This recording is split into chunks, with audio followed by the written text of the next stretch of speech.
Makanya Nabi Musa alaihissalam pernah berkata ya Allah, kepada pengikutnya, aku adalah hamba Allah yang paling pintar di muka bumi. Waktu itu bukan niat sombong, tapi Nabi Musa alaihissalam ingin menunjukkan kepada orang-orang di sekitarnya, kalau saya dengan faham Taurat ini, saya sekarang di muka bumi adalah hamba Allah yang paling tahu tentang Allah. Maka Allah pun ingin memberikan pelajaran kepada Musa alaihissalam. Jibril alaihissalam pada detik itu juga turun, lalu mengatakan kepada Musa, Allah memerintahkan kau mencari seorang hambanya di pesisir laut. Itu kebetulan di Turki bagian Asia. Ya. Musa alaihissalam dari Mesir dikelilingi sama dia. Jalan sampai akhirnya disebutkan ciri-cirinya. Ciri-cirinya adalah bawalah ikan di dalam sebuah wadah. Kalau ikan itu loncat di laut, maka kau akan temukan di situ laut lokasinya. Lalu kemudian Musa alaihissalam jalan, pas tiba di situ tidur dia istirahat dengan satu orang stafnya Nabi Musa alaihissalam. Ya, kemudian orang itu melihat ikan itu tiba-tiba loncat, tapi agak unik. Dia loncat, kemudian dia menggepar-geparkan dirinya sampai jatuh ke air, tapi dia lupa. Lalu Nabi Musa alaihissalam besok paginya bangun jalan sama orang ini, tengah jalan baru dia bilang, oh saya ingat semalam kayaknya ikan itu turun. Maka Musa alaihissalam segera kembali sana, ketemulah dia dengan Khidir alaihissalam. Dan Nabi Musa langsung berkata, saya ingin belajar dengan kamu, ingin belajar. Maka Khidir alaihissalam berikan syarat penting dalam menuntut ilmu. Jangan kau bertanya sesuatu sebelum saya jelaskan. Terima saja semua apa yang saya kerjakan, apa yang saya sampaikan, tapi jangan tanya kenapa, sampai saya sendiri yang jelaskan. Musa alaihissalam mengiyakan. Baru saja ngomong begitu sudah sepakat akadnya, jalan naik di atas kapal, nelayannya baik, sambut Nabi Khidir kenal baik. Tiba-tiba Nabi Khidir alaihissalam ambil alat, dibolong-bolongin kapal itu. Maka Musa alaihissalam lihat dengan akal normalnya manusia biasa, kenapa kau jebel ini?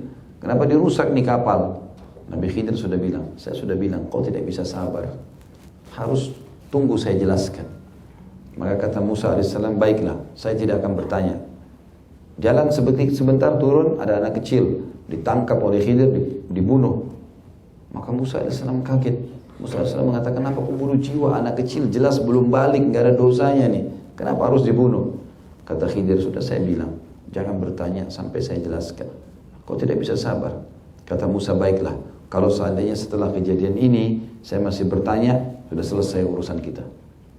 Maka jalanlah.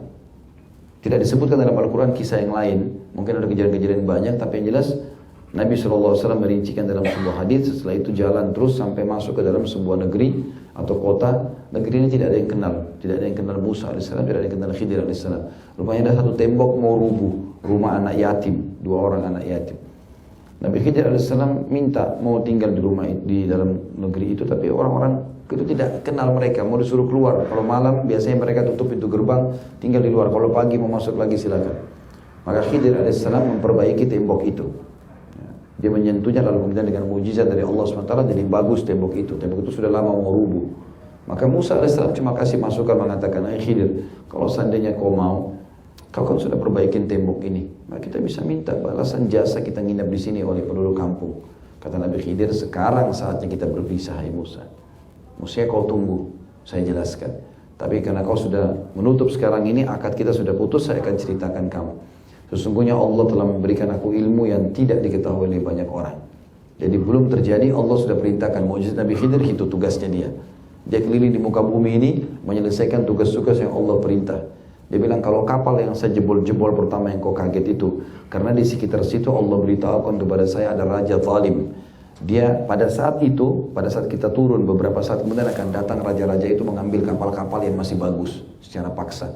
Maka sedikit ada aibnya dia tidak mau. Makanya saya jebol-jebolin kapal itu, tapi jebol-jebolnya kecil, cukup untuk menyelamatkan para nelayan.